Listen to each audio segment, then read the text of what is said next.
Alors bonjour. J'espère que vous allez bien depuis quelques minutes. Je tenais à séparer justement ces deux vidéos pour la raison suivante. J'ai envie de vous parler toujours de la crypto et de l'univers associé à ce dernier. Et la question en fait qu'on va se poser, c'est pourquoi la crypto, qui est à la base un système alternatif, pourquoi finalement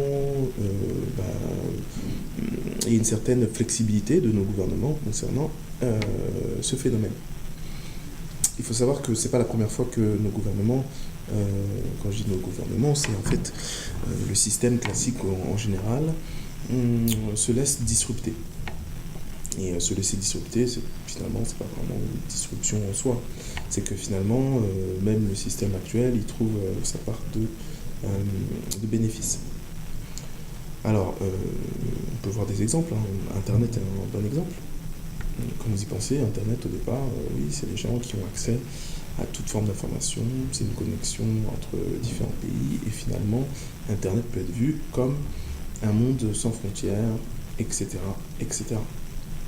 Mais l'idée aussi est de pouvoir, en laissant les gens dans un semblant de transparence, c'est pouvoir aussi les traquer, savoir ce qu'ils aiment, ce qu'ils pensent, etc. Donc c'est assez classique. Donc de l'autre côté, la crypto-monnaie, en fait, oui, vous avez accès à un système de base de données, en fait, qui est, partagé. Qu'est-ce que ça veut dire partagé? C'est que finalement, vous n'avez pas un seul centre de données, vous avez plusieurs points d'accès, vous avez un système donc, de sécurité opérationnelle qui est supérieur. Mais si je veux éviter les gros mots, vous avez aussi et surtout un système qui est non régulé, où aucune institution bancaire ne vient vous dire à quel taux l'appliquer, etc. Donc c'est ça en fait qui est disruptif. Mais il faut bien voir que derrière tout ça, aujourd'hui, bien sûr il y a beaucoup de spéculation, comme je disais lors de la première vidéo. L'idée c'est que marché non régulé, on peut s'échanger de l'information et arriver très vite à générer beaucoup d'argent sans rien. Alors vous allez me dire, on ne va pas générer beaucoup d'argent, on va générer beaucoup, de coins.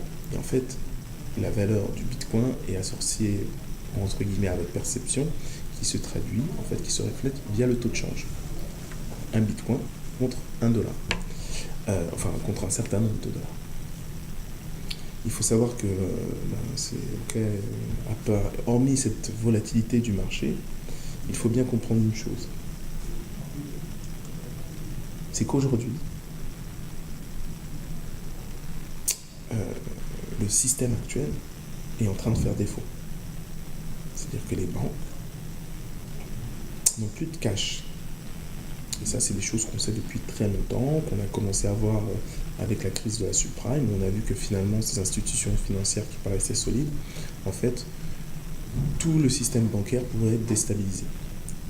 C'est ce qu'on appelle en fait cette interconnexion liée au marché libre. Maintenant, ce qui est intéressant derrière tout ça, c'est la chose suivante. C'est que grâce au Bitcoin, elles peuvent pousser les utilisateurs qui avant avaient des dollars et donc qui avaient un risque de cash out, on peut les pousser à dématérialiser leur épargne pour avoir une espérance de profit beaucoup plus grande.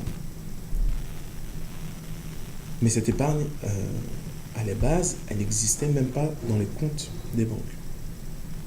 C'est-à-dire que c'est une problématique assez simple. Si tout le monde retire son argent en même temps, on aura une grosse crise financière. Okay. Aujourd'hui, beaucoup ont investi dans le Bitcoin, certains ont gagné, certains ont perdu. Il faut bien voir aussi qu'il y a une forme de raquette, c'est-à-dire que, en fait, les gouvernements, certains gouvernements de pays surtout, endettés, qui finalement autorisent d'une manière assez facile les investissements en Bitcoin, vont vous charger à la sortie. Ça veut dire quoi vous charger à la sortie? Elles vont prendre une partie de vos bénéfices. C'est le cas par exemple de la France. Aujourd'hui, avec Macron, je crois même que c'est de l'ordre de 30%. Et en gros, qu'est-ce qui se passe? Elles agissent comme le ferait un propre État, c'est-à-dire que finalement, elle va vous prendre une partie de vos gains, mais va vous laisser avec les pertes. C'est-à-dire que c'est un actionnaire à la hausse. Donc ça, c'est très important. C'est très important de voir qu'aujourd'hui, tout ce qui est crypto-monnaie permet aussi de générer de la croissance pour des gros acteurs de marché. Classique, je veux dire. Car si vous regardez historiquement, le Bitcoin a surtout été associé à tout ce qui est un peu illégal, que ce soit la vente de drogue, ou que ce soit du blanchiment d'argent. Aujourd'hui, les acteurs classiques viennent sur le marché. Est-ce que je vous invite toujours à justement investir dans le Bitcoin? Regardez ma première vidéo, le conseil est toujours valide, que l'on soit en hausse ou en baisse. Maintenant, je tiens à vous prévenir sur une crise qui va arriver, je pense assez vite, sur vos épargnes. Alors, l'idée est la suivante, c'est de se protéger contre ce type de crise. Alors, comment faire? Investir un peu à l'ancienne dans du dur, sur des besoins réels. Donc ça peut paraître assez bizarre.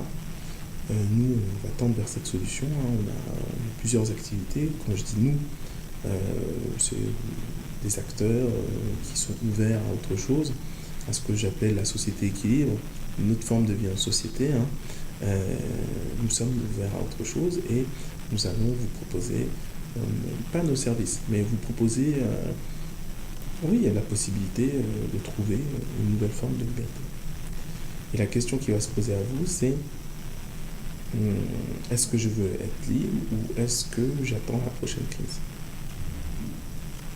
Donc suivez-nous pour être sûr de ne pas louper l'opportunité.